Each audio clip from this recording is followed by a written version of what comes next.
Hey guys, we're live. We were having the off-camera conversation. One day we'll bring that on camera one of these days. But here with George Coyle, got a bunch of stuff to talk about today.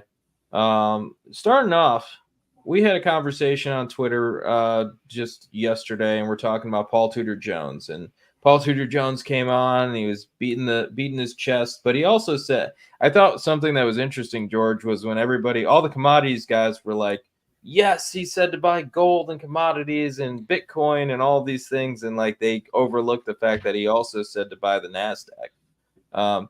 I think what he was, and what Paul Tudor Jones was mainly saying, in my opinion, was, hey, the election's going to happen. Once the election is over, everything usually goes up, and so as everything usually goes up, you kind of want to own a lot of things across the board. And which is easier to do with a huge account like his. You want to do that with a very big account, but a trader that's a small trader, you wouldn't want to do that. But a conversation that you and I were talking about that a bunch of people got involved in, which was owning commodities and commodities being over-owned or under-owned. So I'd like to pass that to you, George. What did you mean exactly by? Because that's the thing, when you say something, I'm always like, there's something more that George is trying to say here. So I figure talk about it today. So let's figure out what you meant by the commodity conversation with Paul Tudor Jones. What did I mean by? You were saying that you can't really hold commodities. How exactly would you, hold these things? What do you call under-owned in commodities when you can't really hold them for 50 years? Yeah, so I mean, there's kind of like the VIX, and I said this yesterday on Twitter, but there's the VIX, there's interest rates, short-term rates, and then there's commodities. And there are three things that are conceptually very easy and like they're exciting. Like, oh, the VIX is this price, it's low, it's 12, I'll buy it. When it goes to 50, I'll sell it. And I'm using this as an example. I'll get back to commodities. And then I'll make a ton of money because it's inevitable. And then you go to, okay, well, how do I buy it? Well, I can't buy the index. I have to buy these ETFs, or I have to buy futures, and they're contangoed, so they just bleed and bleed and bleed. And really, like, what you find with the VIX in particular is, and commodities are more complicated, so that's why I'm starting here, but you have to get the timing perfectly, because if you think you're just going to sit there and hold it when it goes from 12 to 48, then you're going to sell it and make money. The only real way to do it is like one of those ETFs that'll essentially just eat your money, or you just buy futures contract and roll and roll and roll. And if you simulate that, you'll realize, like, holy smokes, by the time it quadruples, I've lost everything unless you get the timing right. And, commodities are a very diverse and mixed bag, right? So I guess gold, you could buy a piece of gold, a coin or a bar or whatever. Costco sells it now, and hold it. So you can buy and hold that, but you also are probably going to get just destroyed on the in and out, right? You can buy the GLD ETF with gold, which holds, I think it's bullion, or it seeks to replicate holding bullion net of their fees. And then you can do futures. So there's ways to do that, but then it's like, okay, you look at like crude oil. Well, how do you buy it? I mean, the futures contracts, essentially, they sometimes contango because of the cost of storage. Contango means the far out contracts are worth more. And all else equal, they'll slowly gravitate back to where the current price is, and things can change. But I guess the point is, a lot of these different commodities, like, you can't just buy them and hold them because there's no vehicle. Whereas with gold, you can buy that ETF, or you could buy like a gold bar. With natural gas, you can't do that. With crude, I forget if the ETF in crude, the USO, reflects. Do you know if it reflects futures or if it reflects? Either way. So the USO ETF is it's futures, and then the same as the natural gas ETF, it's futures as well. Okay, so like if they're kind of like the VIX, where they're going to roll for you, so you say, hey, no problem, but you find, man, if it doesn't go anywhere by virtue of that contract roll and just the cost of storage coming down, you're just going to bleed and bleed. And that starts to be true of a lot of different commodities. So, I think that the grains are subject to that. I haven't looked deep into the grain ETFs, but the liquidity is same thing. It's futures. Yeah. Yep. So yeah, the liquidity, corn, futures grain, the DBA, which is agricultural ETF, which has a bunch of them. It's futures. So they're all mainly futures. I don't know many that are spot. I think there's a spot uranium ETF. I think that's about it. I'll tell you a story about uranium one day, but not right now. But so, the point of like these commodities is, am I going to fill my room here with like barrels of oil and wait? I mean, I could. My wife would probably be very unhappy about it. So it's really difficult to actually express that bet, be it I want to buy the VIX at this level and hold it, or I want to buy commodities and hold them because, the physicals, like you have to pay for storage, and the futures typically go up because of the cost of storage. The further out you buy it, the more it costs because of storage. So it comes down. So if the price doesn't move, you end up losing money, even though the spot prices go nowhere because of the vehicles available. And it's just an interesting thing to me because over the years you hear like, oh, commodities are underowned, which Paul Tudor Jones says. And maybe, I don't know how you express that. Is it because of the price, or is it just because he has some data on who owns them? But it's a really hard thing to make an actual bet on because you're just going to get clobbered unless you get the timing very right. And again, the ones, I guess, interest rates, short-term interest rates are kind of the same. The futures that exist on those, it's usually like 100 minus the rate level, and they'll have this sort of upward sloping curve and the expectation that rates are going to rise typically. And so they'll gradually just go to 100 and 100, and you'll just lose until that move comes. So the three markets, commodities, short-term interest rates, and the VIX, are always very nice in theory. And in practice, it's like, how do you get long-term exposure? You really can't. So hopefully that roundabout summarizes what I meant yesterday. No, that's perfect. And I think very similar to you, it's not a thing where you can just start buying things and just hold them for 50 years and think everything's going to be okay. But I think we have to take context. We're traders, so as traders, we're in and out of these markets. Paul Tudor Jones is talking. He's more short term than anything I've ever done as a trader in my whole career. So I don't know if he's even talking, in the next 2 weeks. And I think that's a thing that you and I know that a lot of people who are just on Twitter don't know, which is these guys will get on TV and they'll talk, whatever positions they're in for the day. Hey, I love commodities, gold, Bitcoin, it's all, the NASDAQ, it's all great. They'll go back and let's say, the NASDAQ's down on the day, it breaks their level. They'll just be out. That'll be the end of it.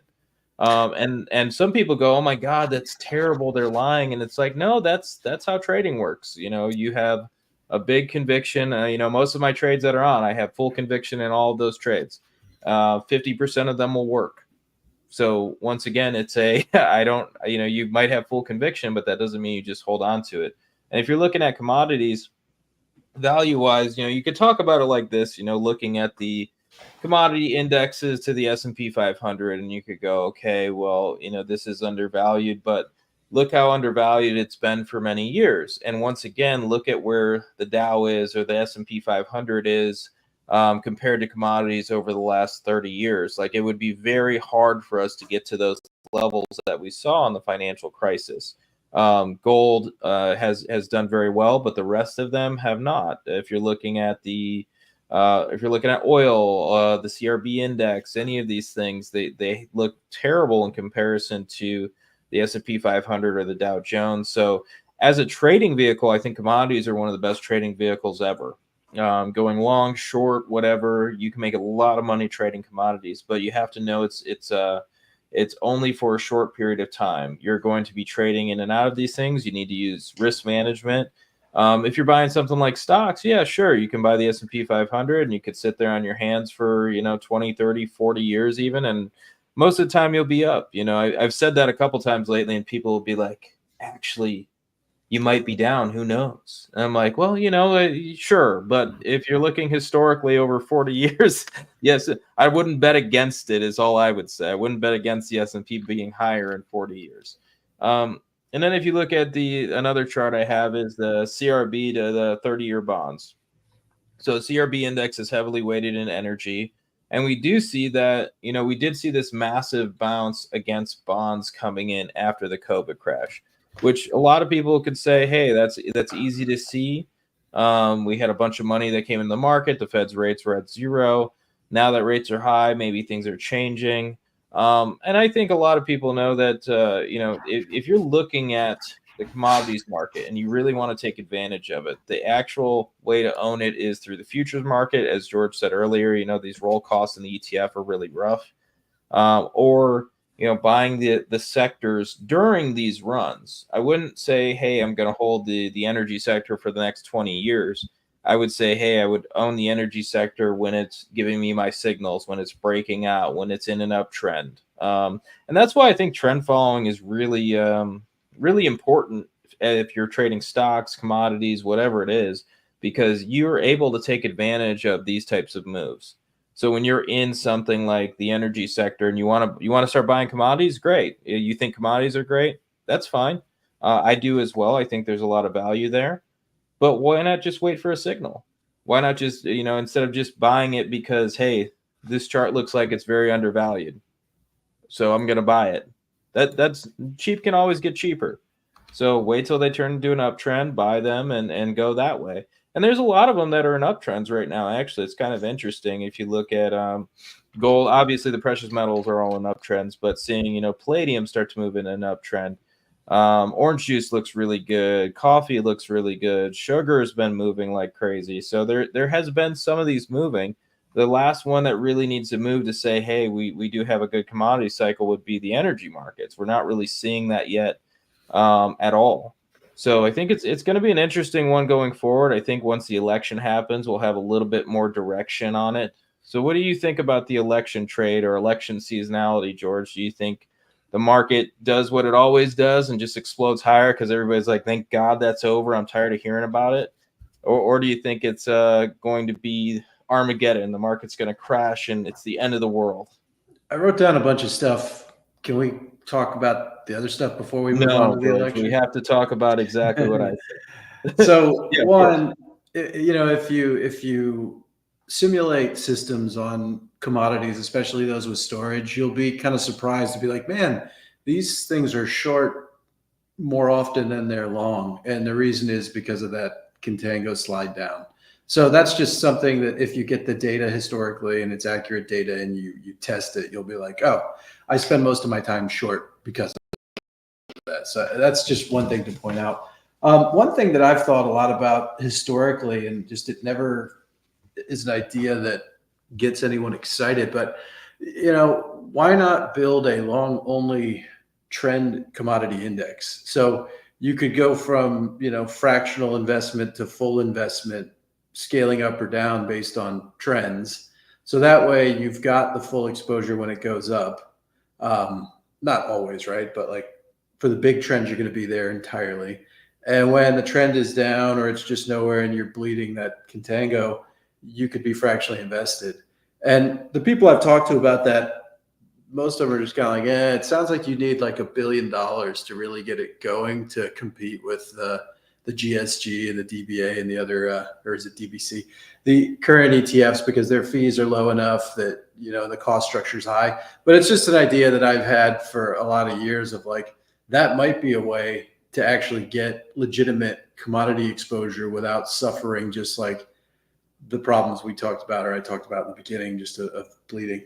Then next is a couple people talked about commodity stocks in response to our little Twitter X chat yesterday. And they said, well, you can get the exposure via, stocks, equities on commodities. And what I've found over time is like that can work, but it's not always necessarily true that the correlations between the price of the commodity and the stock in question are going to be the same. So, if corn goes up, does Archer Daniels Midland go up?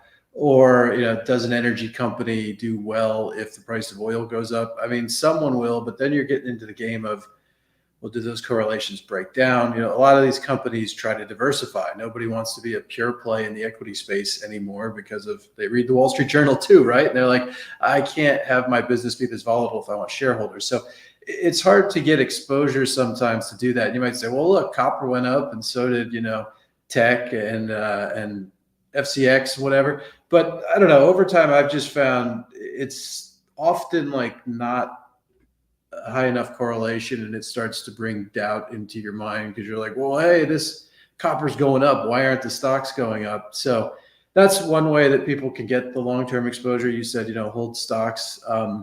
But I think it's an imperfect one. And it would be nice if there was sort of a perfect way to do it, but I guess the world is what it is. So all that said, another thing came to mind before we move on, and that's should we listen to these macro guys when they talk? There's that line from, I think it's Reminiscences of a Stock Operator, but it's like, it's old turkey. And it's saying, it's like he was giving you a risk-free insurance policy and a talisman wrapped in whatever, right? And the point is, like, everything they say is we should just walk to the mountain, sit at the feet and listen to what they say and do it. And to your point, I don't know Paul Tudor Jones. I don't know how he trades, but from what I've studied of him, I don't think he's holding anything for more than a day or two. And then there's like, okay, well, there's his account, probably his personal account. Then he probably has an account with his firm.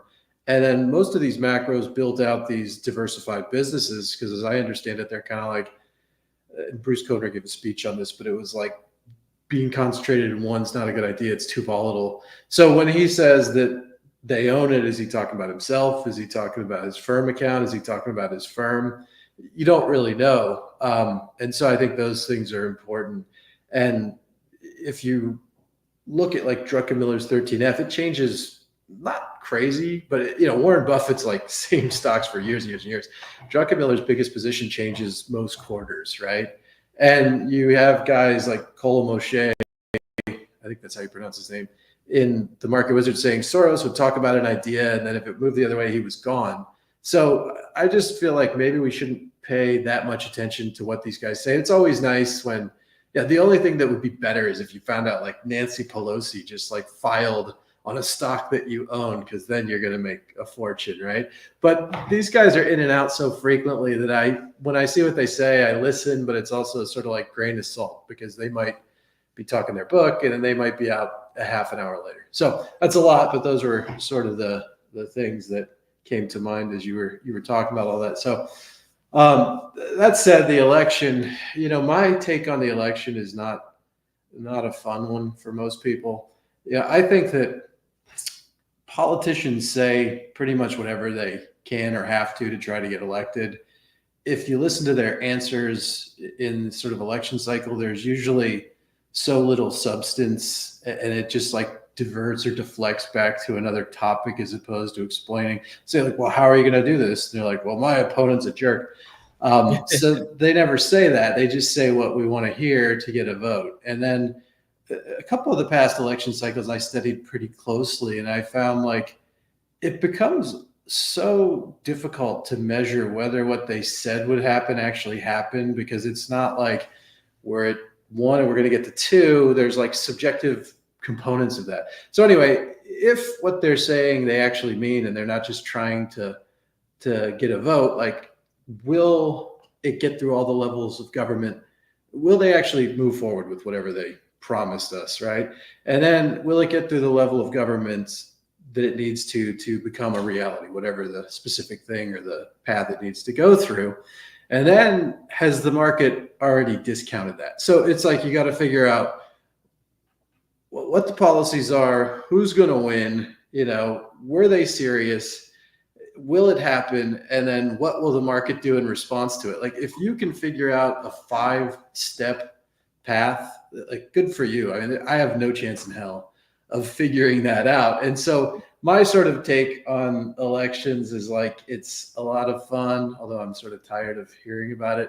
I don't know if I was more tired of hearing about Taylor Swift and Travis Kelce or the election, but either way, like, I don't have any idea, not to say that I'm right, but I think it's very difficult to get all of those nodes and sort of that decision matrix right. And I think if you're going to make a bet on it, that's effectively what you have to do. You have to get all those steps correct. So, and again, most people don't like to hear that. They just want to hear, I think this guy's going to win, and this is a bozo and whatever. This policy's nuts. The one thing I will say is most people that I'm seeing what they're saying, they are basically, they're saying that no matter who wins, there's going to be crazy economic policies because of the levels of debt in the United States. And that is easy to buy into. It's one of those macro narratives where it's very simple to be like, oh my God, the sky is falling. maybe next time I'll do the call from I have a room with a wall of chickens I look at when I get like the Chicken Little wall. It reminds me to calm down. But I guess the point is like, it's easy to buy into like we're doomed no matter who wins the election. But then it's like, well, clearly the stock market doesn't care, at all. And what I've found to your trend following stuff, it's like, it's probably better to listen to the market than to go in and say, this guy said a macro narrative that sounds right, and I'm going to short stocks. It's better to just follow price trends. So summing all that up, my take on the election is I don't have any idea. There's too many steps in the node that you need. There are too many, nodes in a decision matrix to get right to actually make that bet. And you should probably just listen to the markets, and the markets are telling you, at least the stock market is telling you it's not a problem. You could argue that the gold market's saying it is a problem because it's been the best trend for the past probably year and a half. But clearly the stock market has its ears plugged or something because it doesn't care what gold is saying. So long answer, but that's my answer on the election, what I think and what I plan to do. Yeah, it's really interesting because so many people have these ideas about the election. It's got to be this, it's got to be that. If Trump wins, it's going to turn into this. If Harris wins, it's going to look like this. And really, the data just tells you that most of the time the market goes up after the election because everybody's excited it's over and nobody cares and everybody's tired of hearing. I really think everybody, just at least I'm always tired of hearing about it. And then the election happens and I'm like, thank you. But I also wrote one the other day that was kind of interesting on this subject. So this is the name of it for anybody who wants to take a look at it. But being a contrarian won't help you make friends. It will make you a lot of money. Very long title. I'm not a fan of long titles, but I didn't know how to say that in a shorter way. But really it's a few years ago, and if you guys read this, you can hear the whole story. But 4 years ago at the last election, I had some friends contact me and said, hey, and at this point, if you remember, it was 2020. Everybody was mad. Everybody was terrified. We're all going to die. Some people are just mad. Nobody's at school still. There's just so much going on around that time. And so basically, there was just so much hatred in the world. And then the election's happening, which brings out everybody who hates everybody. So now everybody hates everybody. The election's about to happen, and I'm getting calls from friends going, hey, you should come to this party tonight. Leave your phone at home, park around the corner, and we'll meet. Okay, and I was like, I don't know if I really want to go do this. And my girl at the time, goes, hey, you should probably go do this.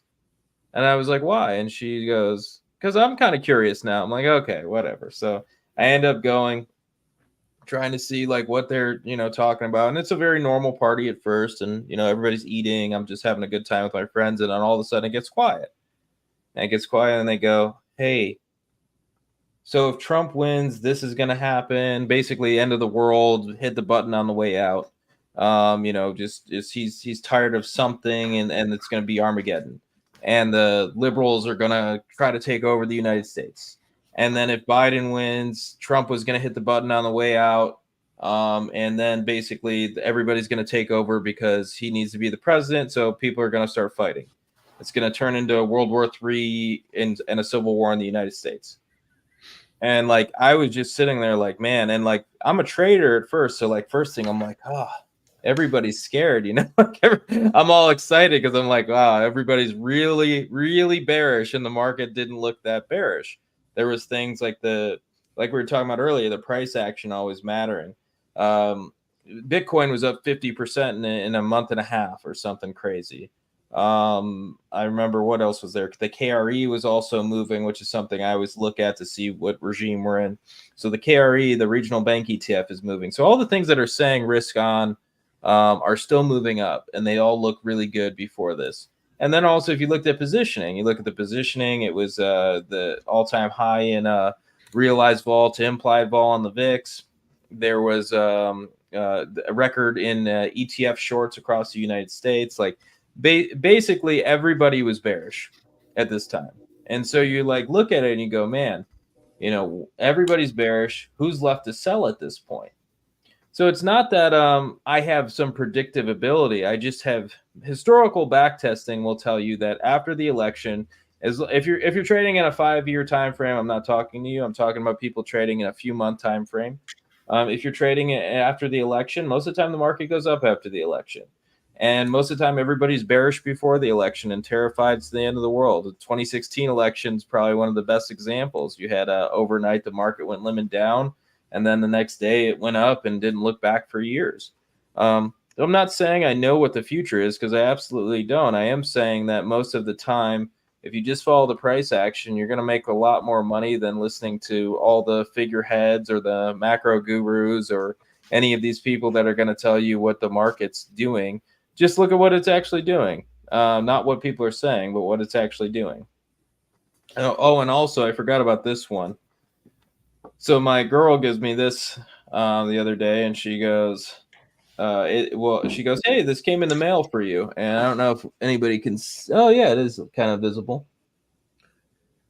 So it's Project 2020. Oh wait, let's get back a little bit this way. Project 2025 is super evil, and it's like I thought it was real, but it's not. And it was just it calls it Donald Dump, and basically tells everybody how it's going to be the end of the world if Trump gets elected. But it also talks about the evil liberals the whole time. And like I don't know how this came to me, but I looked up the page, and it's actually a parody page. And I thought it was kind of funny, because it's like that, but that's real. Like that's really what everybody feels like their person. If they don't get in, we're all going to die. And if the other person gets in, we're all going to die. And so it just continues this thing. And that's why I think, just like you said earlier, like if people are tired of hearing about it. I get really tired of it quickly. I don't even talk about it with friends. Like I refuse to have the conversation at all, because I don't want to, people get so emotional about it. And to me, I really could care less. I think whoever gets in, the market will probably go up, and whoever goes out, the market will probably go up. And and we're here to talk about trading. I'm not here to talk about my own personal politics.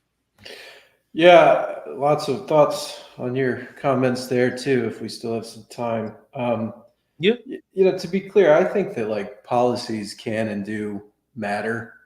So I think like the best example, in the early 2000s, Bush got elected president, and I believe it was him or he who changed the dividend tax rate and reduced it significantly. So it compelled people to buy a lot of dividend paying stocks, because it lowered the tax rate on dividends. So people wanted more dividends, right? And, but I guess that's Bush the second, right? George W. Right. Yeah. W. But I guess the point is that's adapting to what's actually happened is different than trying to predict what will happen. So I do think it's important to pay attention, but I think like there's just so many nodes in the decision matrix, as I said before, to try to get through in front of a binary event, which is an election, that it's sort of, to me, it's too difficult. Your point about the market going up brought to mind, I've seen reports that say, well, in a Republican presidency, the stock market goes up, and in a Democrat, it goes down. And so I ran my own, and, I found like the average return was positive in both, but it was slightly higher for Democrats. I think I went back. I found that too. Yeah. But I did calendar years, and one of the studies I had seen was like the year of the election. And I guess the point I'm trying to make is it's very interesting in that depending on how you set up your study, you get different results, right? So if I look at just the year of the election, or I should say like the new president, how's that work? Do I do calendar years? That's a lot easier than trying to go from like the date of the announcement, the date of like when he takes office, or she maybe. But it gets complicated. But if you do these different variables, you don't get one answer, you get multiple answers. And that always, to me, has been kind of like, like I could probably go out like most sort of, traditional statistical quant stuff and prove whatever I want to prove if I chop away at the data long enough and hard enough. The other thing that's interesting to me is we assign things that happen to sitting presidents, even though they're really probably not responsible entirely. So, for example, the financial crisis in 2008, 2009, does that go to Bush or was it Obama, right? And then I guess you have, well, I don't know if it matters because I think the policies that were in place for a decade plus leading up led to what happened. So is either of them responsible? Not necessarily. So the more I analyze all this stuff, I find myself just kind of like, well, it's good fodder for media, and it could get people really their blood boiling. But the truth is more complicated. Now that said, the thing you said about the stock market going up in the month or three or whatever it is after the election, I think is very interesting because I know a lot of people. I talk to a lot of people about markets, and most of them are like, I want to scale back risk and reduce risk in front of this election because, boy, it's a big deal and I don't know what's going to happen. Same. And that's the same every election, right? So, like, once the coast is clear, whatever that may mean, people put money back in. So that's kind of an interesting potential phenomenon to look into because I mean, everybody says, geez, I don't want to stand in front of the buzzsaw if it's coming at me. And, usually what I've found in markets is the best trades are the ones where they go counter to what the prevailing wisdom is. So a good example would be early 2023, the NASDAQ just keeps going up almost every day. And people are like, oh, Silicon Valley Bank defaulted and there's inflation and rates and lions and tigers and bears, and the market goes up. And so it does something that people disbelieve. And I think those trades tend to be the best ones. So it's an interesting point you made just about that month or a couple weeks, whatever it may be. I don't know what the specific numbers are, but just because everybody's trying to sidestep. So the only other thing on that, I'll say it's slightly different, but I see so many haters of the US dollar now, like just haters. It's widespread. Yeah, people are like mad at it. They're mad. Yeah. And when they're mad, that's good to pay attention because you could be like, what's going on here? But I mean, it's been going up for a few months now. And if you look at, a year chart, it's not much. But if you go back like to 2008, basically, you can make the argument that the dollar has been in an uptrend since then. So that's something that I'm sort of like keeping an eye on, the discretionary trader in me. I don't think it's something I want to do right at the moment, but it's just interesting because like the sentiment is just hate, and it's all very, very compelling end of the world macro babble. And yet the market's in a long-term uptrend and it's been going up lately. And that's kind of like, whoa, check this out. So we'll have to keep an eye on that and maybe talk about it in coming episodes. But I think it's a good potential setup. I mean, go back to Livermore though. You got to wait for the price to confirm. But so end rant on that one. Yeah, so I think that's great. And it's when you look at the markets in the way of the election or an event, the only thing that really matters is the event. So, for example, new traders think about it and they go, if I could predict if these are going to be good earnings or bad earnings, I'll make money. And then over time, you learn like there is no predicting how people will react to the stock's earnings, whether they're good or bad. It's the same as the election. You don't know exactly what's going to happen, but most of the time the market goes up. But still, once again, you don't know what's going to happen. So what are the things we do know? And this is a thing that's important to understand as a trader. We do know an event's happening. We do know that the implied volatility will go up. So, for example, like you buy the VIX today, it'll probably be right before if you sell it election night, you'll probably make a lot of money. Or you buy call options on the S&P 500, and even if the S&P 500 barely moves because implied volatility will rise, you'll probably make some money. But either way, you need to sell it. So why do I say sell it? After the event, so after earnings, after the election, you're going to see volatility just sell off very quickly. So the VIX will probably take a dive because that event is finally passed. So these are the things we do know. So understanding the things we do know can help us to understand where the market's going. And then we can just take price action signals to do what we do. But I think in general, like you said about the election, there's no reason in trying to predict it. Wait for your signals to either happen. Sit on your hands until they happen. Don't fight people too much about it. But I also maybe next week we talk about the dollar a little bit more because it's super interesting. And I also think I wrote a piece earlier about the dollar's correlation with oil and some things that have changed and some things that haven't. So maybe we could talk about that next week. So, all right, guys. Thanks for joining George and I today. We had a lot of fun talking to you guys. George, we have a few minutes if you have anything to end on. No, I think I kind of exhausted it all there with my few tirades. So I'll save up and get some good stuff for next week. But All right, we got to do the bear report soon. Yeah, I guess if you guys have things that you want us to talk about, I know Dave talked about something I had never heard about. I can't remember the name of it, but it was like a commodity mining cycle curve. That's not really our type of stuff. We could give it a shot, but if there's traders or stuff about trading or price action type of stuff that you want to learn more about or hear about, let us know ahead of time, and we'll do our best to tackle it. So yeah, and Dave, we can cover that on Monday next week, and so we'll try to get that cover on Monday next week with Kevin and I on the commodity report. Easy to talk about. Kevin and I can cover that stuff pretty well too. But for George, we try to cover the trading, the trend following, the intellectual side, the psychological side, and the philosophical side. So, all right, guys, thanks for joining us, and we'll talk to you guys soon. see you.